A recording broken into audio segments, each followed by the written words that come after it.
Bonjour et bienvenue sur Prenons un café, le podcast qui parle de parentalité, mais surtout d'humanité, sans tabou ni complexe.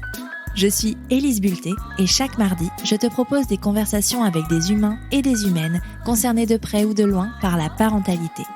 Nous échangeons sur des sujets importants de société, souvent éloignés des contes de fées, mais toujours criants d'actualité.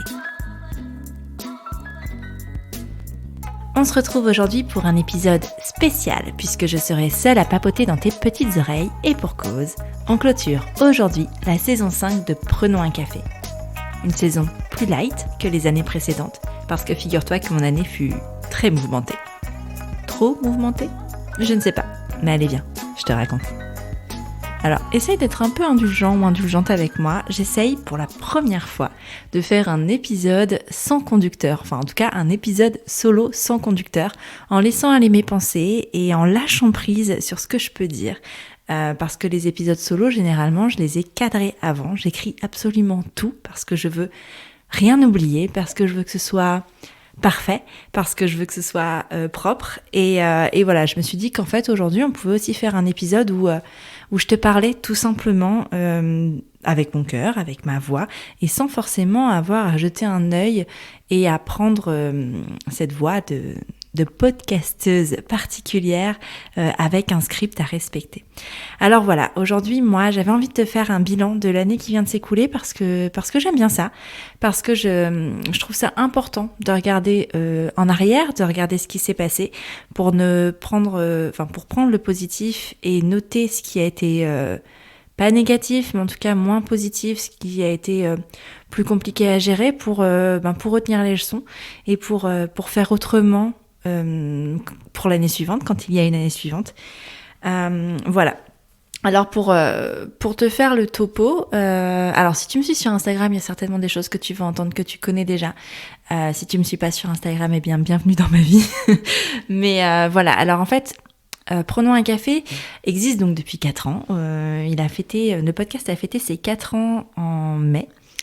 Et cette année a été particulièrement étrange pour moi. En fait, je t'explique, l'été dernier, je me suis vraiment posé la question de est-ce que je dois continuer Prenons un café ou pas.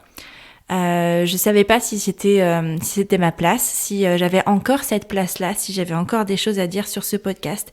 Je me suis posé énormément de questions. Et en fait, ces questions, elles sont venues en parallèle de ma construction d'entreprise, puisque j'ai, en novembre 2021, créé ma structure, créé mon entreprise qui s'appelle le Studio Caféine, qui est une boîte de production et réalisation de podcasts, et aussi avec laquelle j'accompagne aussi les futurs podcasteurs dans leur création de podcasts, notamment en parallèle de leur activité solo en entrepreneuriat. Tout ça s'est mélangé un petit peu dans ma tête et je me suis vraiment demandé où était ma place. Alors, l'année dernière, l'été dernier, j'ai eu envie de créer un nouveau podcast, de changer complètement de sujet, de parler de podcast justement, un podcast qui s'appelle Podcast en Business, qui donnait des tips, des conseils et tout ça. Alors c'est un podcast qui aujourd'hui n'a que 7 épisodes, et pour cause, je pense pas que j'aime trop faire ce podcast, en toute honnêteté. Je pense pas que ce soit ma place. Moi, ce que j'aime, et ce que j'ai compris cette année, que j'aimais. Ce que j'aime en fait, c'est discuter avec des gens, c'est faire des rencontres, de parler de sujets profonds, de parler aussi de sujets business, c'est pas le sujet, mais voilà, j'aime ce que je vis en fait avec Prenons un café et je crois que cette année particulièrement, j'ai compris quelle était là ma place. En fait, avec Prenons un café, j'ai toujours ce jeu de, pas de chat et la souris, mais voilà, je me demande toujours en fait si tout ce qui m'arrive grâce à Prenons un café est mérité. Alors ça, c'est un petit problème de syndrome de l'imposteur que j'essaye de régler en tout cas grâce à la thérapie, n'est-ce pas ? Parce qu'en fait, à chaque fois qu'il y a quelque chose qui marche, à chaque fois que je passe une étape, on va dire, dans la vie de ce podcast, en fait, je fais ce pas-là et après, j'en fais 3 en arrière. C'est-à-dire que je me laisse pas l'opportunité d'aller plus loin avec Prenons un café parce que j'ai peur. Je pense que c'est vraiment ça le plus profond. Ce qui se joue en fait, c'est que j'ai vraiment peur de voir à quel point ça peut marcher. Que j'ai peur de plein de choses en fait avec ce podcast, mais en même temps, Je crois que ma place, elle est vraiment là et je l'ai compris cette année en faisant un autre projet. Donc en fait, dans le cadre, je te disais, j'ai créé le Studio Caféine et dans le cadre du Studio Caféine, j'ai eu l'occasion de produire un podcast pour le centre collaborateur de l'OMS pour la recherche et la formation en santé mentale. C'était un projet vraiment extraordinaire. C'était un projet super chouette que j'ai tellement adoré réaliser.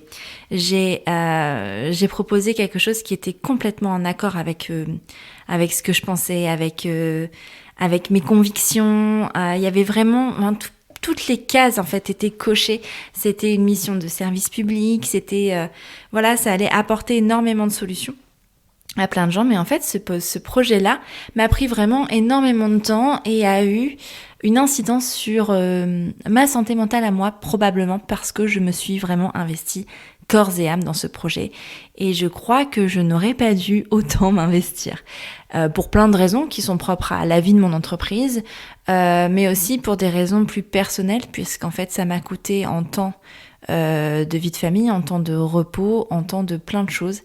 Et voilà, j'étais all-in dans ce projet, ce qui a coûté aussi à Prenons un café, puisque pendant ce projet, je n'ai pas publié de nouveaux épisodes sur Prenons un café.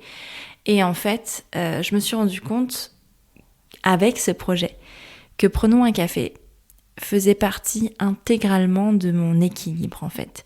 Que ce podcast était important pour moi, qu'il était important pour vous aussi, enfin pour toi, pour vous, qui écoutez ce podcast depuis 4 ans, qui êtes toujours aussi fidèles, parce qu'en fait je me rends compte qu'à chaque fois que je poste un épisode, vous êtes là. Et ça c'est toujours incroyable pour moi, c'est toujours gratifiant. Et j'en suis extrêmement reconnaissante parce que vous pourriez aller voir ailleurs. Et parce qu'il y a du contenu de qualité aussi ailleurs et je vous encourage aussi à l'écouter.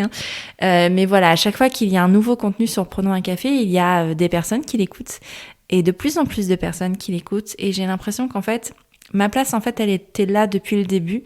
Mais j'avais tendance à partir parce que, voilà, ce que je disais précédemment, j'en avais peur. Alors, j'ai fait... Cette année, j'irai pas jusqu'à dire un burn-out parce que j'ai pas été jusqu'au bout du burn-out. Tu sais, ce moment où en fait ton corps te dit stop et t'empêche de te lever. Moi, je suis pas allée jusque là, mais je pense que j'étais à un stade d'épuisement quand même assez avancé qui m'a pas mal chamboulé. Donc là, on est le 26 juin. Cet épisode sortira le 27 juin. Et voilà, je suis dans un état de fatigue, d'épuisement, mais en même temps, j'ai ressorti depuis quelques semaines des épisodes de Prenons un café et ça m'a galvanisée. L'accueil que ces épisodes ont reçu ont été extrêmement positifs pour moi, pour mes invités et pour la cause que j'ai envie de défendre, qui est de lever le voile sur les tabous de la parentalité, mais pas que, finalement des sujets humains, des sujets féminins, féministes, des sujets du corps, des sujets de l'âme, des sujets du psychique, vraiment de la santé mentale, tout ce qui me tient à cœur. Je sais que ce podcast, et c'est pas de... en tout cas, je sais de source sûre que ce podcast aide des gens, t'aide toi probablement, vous aide vous dans votre globalité d'auditeurs et d'auditrices de Prenons un café. Et en fait, je crois que j'en ai vraiment pris conscience ces dernières semaines avec le retour de Prenons un café. J'en ai sorti un tous les 15 jours depuis 1 mois et demi, 2 mois. Donc en fait, il y a eu 3 ou 4 épisodes. Et en fait, à chaque fois, ça a été vraiment incroyable et ça m'apporte de l'énergie. Et ça, c'est quelque chose que j'aimerais vraiment retenir pour la suite, parce qu'en fait, Prenons un café est là où je me sens le plus utile. Prenons un café est là où je gagne de l'énergie. Je pense que c'est vraiment ma vraie place ici derrière ce micro, à te parler à toi, à vous parler à vous en tant qu'ensemble. J'ai toujours un peu du mal entre le toi, entre le tu et le vous. Donc du coup, je fais un petit gloubi-boulga. Mais voilà, parce que je sais que vous êtes plusieurs à écouter, mais en même temps, je sais que toi, t'es toute seule dans ton casque ou dans ta voiture ou peu importe l'endroit où tu écoutes. Et donc voilà, mais je jongle et finalement, c'est un épisode imparfait, mais imparfait dans son imperfection. Et je vais tâcher de ne pas le monter. C'est-à-dire que ça va sortir comme ça. Mais du coup, je viens absolument de perdre le fil de ce que je disais. Donc voilà, oui, le bilan de cette année. Donc en fait, passer par un épuisement professionnel m'a fait me rendre compte de l'importance, de ce qui était important pour moi. Et ce qui est important pour moi aujourd'hui, c'est ce podcast, c'est Prenons un café. Et c'est pour ça que je suis ravie de te dire qu'en fait, il y aura une prochaine saison. Il y aura une saison 6. Je ne sais pas encore à quelle fréquence. Je ne sais pas encore si je vais partir sur un par semaine ou sur un toutes les 2 semaines. En tout cas, je voudrais avoir une régularité qui me permette de nouveau de me rémunérer grâce à lui, parce qu'en fait quand ce podcast est publié régulièrement, eh bien c'est un podcast qui attire des sponsors et qui me permet de me rémunérer, de gagner de l'argent et donc de manger, donc de faire des trucs cool et donc de faire de plus en plus de podcasts. Enfin bref, c'est un cercle vertueux finalement. Donc je ne sais pas encore à quelle fréquence. J'aimerais bien un par semaine, mais je ne veux pas me griller non plus. Je veux pas retourner dans quelque chose de trop intense que je ne tiendrai pas, parce qu'en fait, s'il y a un truc aussi que j'ai appris dernièrement, c'était qu'il était important de tenir ses promesses aux autres, certes, mais surtout à soi-même. Et je crois que c'est quelque chose que j'avais tendance à ne pas faire du tout. C'est-à-dire, mais dans toutes les sphères, hein. Ça peut être dans le sport par exemple, ou dans des choses qui sont importantes et qui sont bonnes pour moi, qui participent à mon bien-être. J'avais toujours tendance à le faire passer en dernier et à ne pas tenir mes promesses envers moi-même. Et là, c'est la même chose en fait avec cette fréquence de Prenons un café. J'ai pas envie de ne pas tenir ma promesse envers moi-même, parce qu'en fait, j'ai pas envie d'être déçue de moi. J'ai pas envie d'avoir une mauvaise opinion de moi qui pourrait me faire redescendre dans le travail que j'effectue en ce moment. Parce qu'il y a eu ça aussi cette année qui m'a pris énormément d'énergie. J'ai entrepris une thérapie en EMDR. Alors le EMDR, c'est une technique, je ne sais plus exactement quelle est la définition, je cherche en même temps sur mon ami Google. EMDR, c'est... il n'y a pas la définition des mots, des lettres, mais alors l'EMDR, c'est une psychothérapie par mouvement oculaire qui cible les mémoires traumatiques des individus. Alors en fait, moi j'aime bien, pour illustrer, pour expliquer un petit peu ce que c'est que la thérapie EMDR, d'utiliser le film Vice Versa. Je ne sais pas si tu as vu le film Vice Versa. Si tu ne l'as pas vu, je te le recommande vraiment grandement. C'est un film Disney Pixar que tu pourras retrouver sur Disney+ si tu as l'abonnement. Vraiment, c'est un film extraordinaire en fait qui parle des émotions et qui parle des différentes et qui illustre les différentes sphères du cerveau. Et en fait, dans l'une de ces sphères, il y a la mémoire à long terme et des petites sphères en fait. Il y a des petites sphères avec des émotions, machin. Et dans la mémoire à long terme, il y a ces petites sphères en fait qui représentent des souvenirs. En fait, le MDR, ça sert à mettre les petites sphères qui sont un peu abîmées, les petites sphères qui sont traumatisées.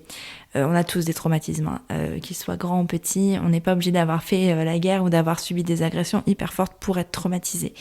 Les traumatismes, tout le monde est concerné. On a tous vécu des traumatismes pour plein de raisons différentes. Et sur le sujet, j'aurais bien des livres à vous recommander. J'en lis en ce moment qui sont vraiment très cool. Je vous mettrai les titres si ça vous intéresse en lien. Voilà, bref, j'ai lu pas mal de choses sur le sujet du traumatisme. Je sais plus ce que je disais. Bon, je vais reprendre à vice versa. Voilà. Et donc dans le film Vice Versa, donc il y a ces petites sphères en fait qui sont toutes un petit peu traumatisées. On a tous des traumatismes. On n'a pas besoin d'avoir vécu la guerre ou d'avoir subi des agressions plus ou moins graves pour être traumatisé. La majorité de la population a des traumatismes. Je crois que j'ai lu dans un livre que c'était 70% de la population. Donc c'est quand même énorme. Et en fait le MDR permet, grâce au mouvement oculaire, donc en fait on bouge les yeux en fait de droite à gauche, en continu, grâce au mouvement oculaire, permet de mettre ces souvenirs traumatisés au bon endroit. Parce qu'en fait, les souvenirs traumatisés restent dans la partie émotionnelle du cerveau et sont réactivés très très souvent, ce qui entraîne des mécaniques de réaction qui sont liées à ces traumatismes. Notamment, par exemple, tout à l'heure, je parlais de mon syndrome de l'imposteur avec cette réussite qui me fait peur.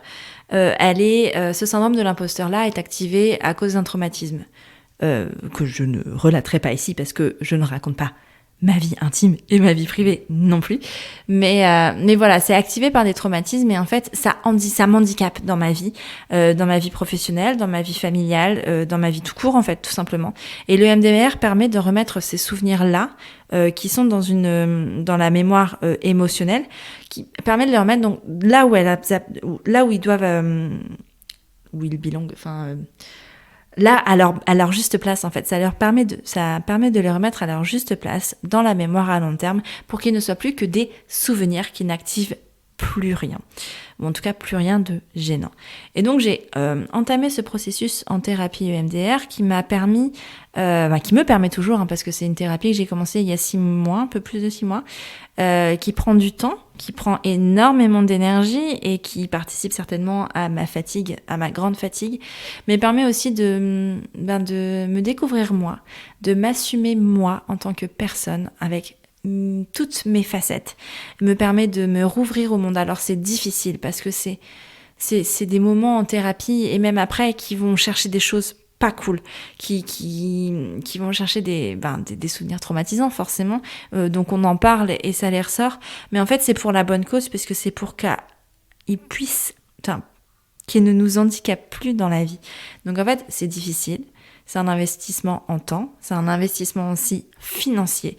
Et je sais que c'est pas à la portée de tout le monde de faire ce genre de travail, mais ça vaut vraiment le coup d'économiser pour ça et de sacrifier certaines choses pour ça. En tout cas, moi, c'est ce que je fais, clairement. J'entreprends, j'ai une jeune entreprise, donc pour l'instant, au niveau financier, en toute transparence, je me paye même pas un SMIC. Mais il n'empêche que cet aspect thérapie-là, pour moi, est indispensable puisque c'est un investissement sur moi-même qui me permettra à terme d'évoluer tant dans ma vie personnelle que dans ma vie professionnelle et donc de gagner plus d'argent probablement et de faire et d'aller plus loin en fait, d'aller juste plus loin pour vous, pour toi, mais aussi pour moi. Donc voilà, cette parenthèse thérapie EMDR me prend toujours pas mal de temps, mais m'a permis de réaliser qu'encore une fois, prenons un café était important pour moi et devait continuer à vivre. Voilà. Ça fait quand même 20 minutes que je parle. Je sais pas si c'est intéressant. Là, tu vois, c'est mon syndrome de l'imposteur qui parle. J'espère que oui. En tout cas, si c'est pas intéressant, tu peux accélérer. Mais voilà, en fait, c'est le bilan de cette année. Le bilan de cette année sur Prenons un café. Donc, Prenons un café a cumulé combien d'épisodes cette année? Pas beaucoup, je crois 13 ou quelque chose comme ça. 15 peut-être, et donc c'est très peu finalement puisque quand je suis censée sortir un épisode par semaine, normalement c'est beaucoup plus, mais chacun de ces épisodes a une résonance particulière. On a abordé des sujets quand même assez forts, assez novateur, je pense notamment novateur entre guillemets, c'est pas nouveau, c'est juste qu'on lève le voile sur des tabous, sur des sujets dont on parle pas assez, notamment je pense à celui de la semaine dernière avec Constance, quand on a abordé les troubles du comportement alimentaire. Je pense que c'est des sujets que je réaborderai parce qu'en fait là c'est vrai que, et on en a rediscuté avec Constance après, c'est vrai que peut-être qu'on n'a pas été assez loin. Je pense qu'on était dans l'émotion aussi, beaucoup toutes les deux, parce que c'est des sujets qui nous touchent toutes les deux, que c'était la première fois, moi, personnellement, que j'en parlais, que j'ai osé en parler, donc peut-être que j'ai pris aussi plus de place, plus la parole, parce que j'avais pas de recul nécessaire.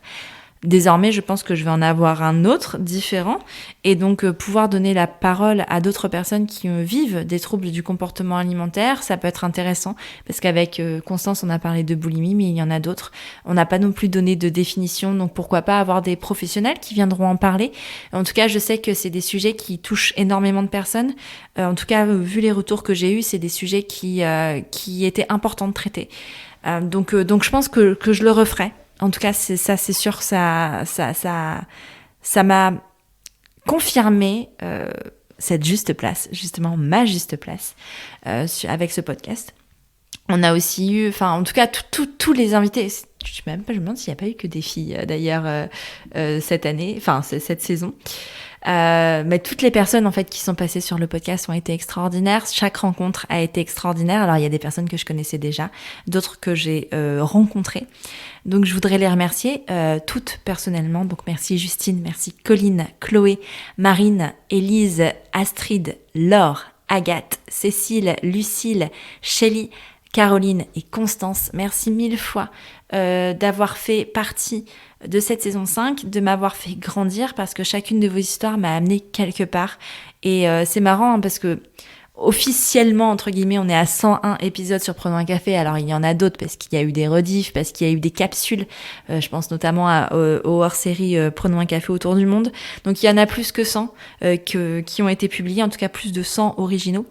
Mais voilà, c'est chacune de ces histoires m'a fait évoluer et j'espère que vous a fait grandir aussi. Et en fait, j'avais envie de vous dire que c'est pas terminé. Alors cette année a été peut-être un peu décousue, c'est vrai. Il y a eu peu d'épisodes, c'est vrai. Et habituellement, l'été, je prends une pause. C'est-à-dire que habituellement, après cet épisode de bilan, quelle que soit sa forme, vous n'avez plus d'épisodes pendant 2 mois. Cette année, ça va être un peu différent. C'est-à-dire que vous avez eu peu d'épisodes dans l'année. En revanche, je vais vous proposer une capsule d'été, une capsule estivale un peu particulière, puisque j'ai décidé de vous proposer des épisodes sur la thématique « Que sont-ils ou elles devenus ?» Et oui, donc du 11 juillet au 22 août, vous allez retrouver chaque mardi une personne qui est déjà passée sur Prenons un café. Parfois des personnes emblématiques qui sont déjà passées plusieurs fois. Je vous mets des petits indices comme ça, on verra si vous les trouvez. Vous pouvez me dire en MP sur Instagram si vous avez imaginé de qui je vais parler. Donc parfois des personnes que vous avez entendues une fois. Mais voilà, l'idée c'est d'aller prendre des nouvelles des invités de Prenons un café parce que je pense que c'est important. J'ai réalisé donc là que le podcast avait 4 ans, qu'il y avait des histoires en 4 ans qui ont évolué, qui ont une suite et j'ai envie d'aller récolter cette suite pour donner parfois de l'espoir, pour parfois montrer la réalité de la vie. Alors bien sûr, ce seront des sujets à la Prenons un café, sans tabou ni complexe. Ce ne seront pas des sujets bisounours. Il y a des bonnes nouvelles. Bien sûr qu'il y a des bonnes nouvelles. Il y en a des moins bonnes. Mais voilà, c'est une sélection, donc c'est 7 ou 8 épisodes, je ne sais plus, du 11 juillet au 22 août. Et là, ce sera toutes les semaines, donc pendant cet été. Et après, on se retrouvera pour Prenons un café, le retour avec des épisodes. Bon, ceci dit, les épisodes de cet été seront inédits, mais des épisodes plus inédits en septembre, donc le mardi 5 septembre. Donc voilà, je ne vous en dis pas plus sur la rentrée, mais en tout cas, j'avais très très envie de vous proposer cette capsule estivale parce que d'habitude, vous passez l'été sans podcast. Et bien là, vous allez pouvoir vous détendre sur la plage, en montagne, à la piscine ou même chez vous si vous restez chez vous parce que c'est fun aussi les vacances à la maison. En tout cas, moi l'année dernière j'ai fait ça et c'était très cool.